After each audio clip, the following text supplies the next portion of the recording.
পারে। যদি 5.5 এর নিচে চলে যায় তাহলে হচ্ছে আপনার অ্যাসিডের পরিমাণটা বেশি হতে পারে। মানে দুটাই হচ্ছে ত্বকের জন্য ক্ষতিকর। এই নিউট্রাল একটা লেভেলে থাকতে হবে।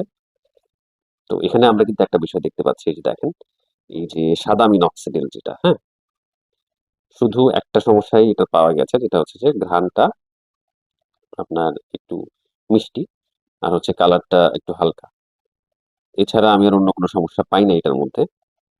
তো এই যে দেখেন, এই যে ১ মিনিট কিন্তু অলরেডি হয়ে গেছে। ৬০ সেকেন্ডে কিন্তু এটার নেয়া যায়। এই যে দেখেন, এই পিএইচ টেস্ট স্ট্রিপ অনুযায়ী ৬০ সেকেন্ডে পিএইচ টেস্টের মানে রেজাল্টটা হচ্ছে আপনার রিড আউট করতে হয়। তা আমরা করি, চলেন।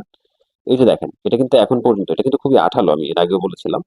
আঠালো হওয়ার কারণে আমি একটু হাতে নিই। এই যে আঠালো হওয়ার কারণে এটার কিন্তু কোনো পরিবর্তন হয় নাই। এই যে দেখেন, একরকমই আছে। একরকমই আছে।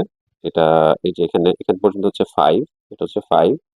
আ আপনার যদি কালারের তফাৎ যদি চিন্তা করেন, যদি দেখা যায় কালারটা চেঞ্জ হতো 6 এ আসতো, ঠিক আছে? তো এখানে 5 মানে হচ্ছে মানে ভালো আছে। ঠিক আছে? আ 5 এর নিচে চলে গেলে আবার সমস্যা ছিল। এটা খুবই নিউট্রাল লেভেলে আছে।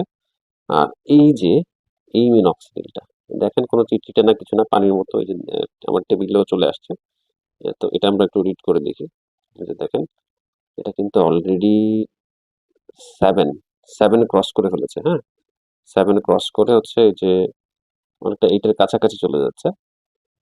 7 এর শেষ পর্যায়ে আরকি।